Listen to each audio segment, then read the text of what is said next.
Hello guys, pag-usapan lang natin ang breaking news na kumakalat nga naman guys sa social media. Catherine Bernardo kasama ang pamilya sa Pasko. Siyempre guys, kitang-kita naman natin na nagsayang ngayon ang pamilyang Bernardo sa Pilipinas at hindi sila nag-ibang bansa.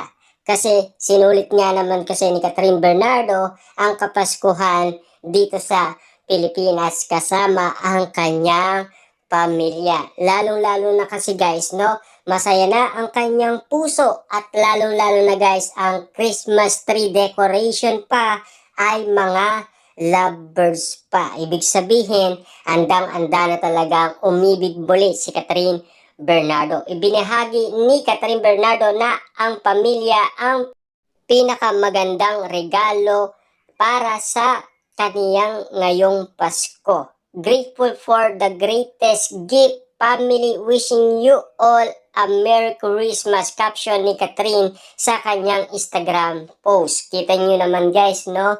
Magandang regalo ngayon sa Pasko ay ang kanyang pamilya. Lalo-lalo na guys, yung good health, maano sila, 'di ba? Yung kitang-kita naman natin guys na malakas pa rin hanggang ngayon si Mami Min Bernardo at Daddy Teddy Bernardo. Ibig sabihin lang yan guys, happy pa rin si Catherine Bernardo ngayong Kapaskuhan. Kita ang masayang mukha ni Catherine sa mga larawan kasama ang kanyang pamilya na nagdiriwang ng Kapaskuhan sa kanyang tahanan. Nagsalusalo sila sa pagkain at mayroon ding gift giving. Binati rin si Catherine at ang kanyang pamilya na mga malalapit na kanyang Merry Christmas to you and your family. Caring Bernardo Kat comment ni Maylin Reyes. Merry Christmas Bernardo family. Wish ko kayo, hope to see you all soon. Say ni Isa. Wow, grabe guys, no? Kahit si Maylin Reyes ay napakomment umano guys sa post ni Catherine Bernardo. Na alam naman natin guys, nung kabataan ni Maylin Reyes ay napakaganda din at napakagaling na isang aktres sa kanyang pagganap sa mga horror films, mga drama at lalo-lalo na sa mga comedy. Kitang-kita naman natin kasi guys na ang kagalingan ay nasa share nga naman kasi sa iba't ibang mga talent tulad ng iba't ibang mauusay ngayon tulad ni Catherine Bernardo. Kung bakit nga naman pinagtulakan ni Mami Min Bernardo na maging artista ang kanyang anak. Kahit na nag-aaral pa ito, talagang kinukuha niya lang sa school para mag-audition. Kasi nalalaman niya kasi na mayroong audition sa ABS-CBN. Kaya pinapasok niya ito sa ABS-CBN para nga naman guys makita ang galing ng kanyang anak. At kitang-kita naman natin guys, no, proud na proud si Mami Min Bernardo sa naabot ni Catherine Bernardo. Simula maliit yan hanggang ngayon guys, and napakagaling ni Catherine Bernardo. Kasi aminado na tayo diyan guys, kasi ang nag-direct sa kanya, walang iba, Direk Cathy. Diba? Kita nyo naman guys, no? Magaling talaga si Direk Cathy, hindi lang naman sa bata, at hindi lang naman sa mga matatanda. Siyempre, yung galing ng isang direktor ay base din sa kanyang mga pinag-aralan. Binati rin si Catherine at ang kanyang pamilya ng mga malalapit sa kanyang Merry Christmas to you. Yan kasi guys ang mga sinasabi ng iba dahil sa Kapaskuhan. At siyempre, sinasabi ng iba dahil nga naman Pasko, talagang gusto silang masilayan muli.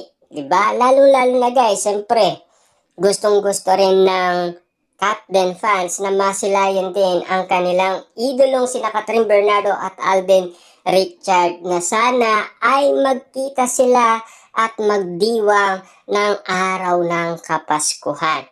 Siyempre guys, hindi mawawala yun.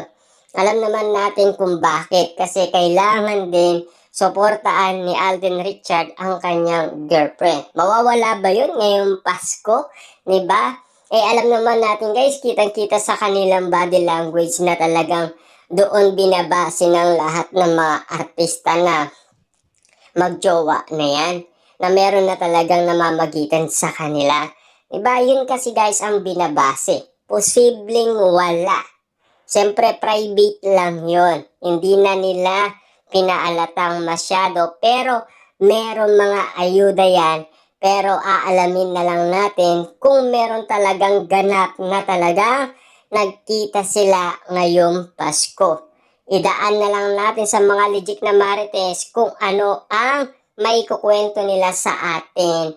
Kung meron nga naman guys nakita sina Catherine Bernardo at Alden Richard. Siyempre guys, paubayan natin kay Ogie Diaz yan, kay Christopher Min yan, kasi sila ang nakakaalam at sila yung meron solid source sa kampo ni Catherine Bernardo. Kasi yan ang inaasahan nating marinig kay Ogie Diaz kung ano ang masasabi niya sa naging resulta ng Kapaskuhan sa bahay ni Catherine Bernardo. Kung hanggang Kapaskuhan ay pumunta doon si Alden Richard. Kung namasyal ba siya. Kasi sinabi naman yan guys ni Catherine Bernardo, diba, sa lie detector test dahil tinanong siya ni MJ Felipe kapag natapos na nga ang kanilang promotion at kanilang pelikula, ano na ang magiging ganap sa kanila. Sinabi ni Catherine Bernardo, pag may okasyon daw, magkikita sila. Diba?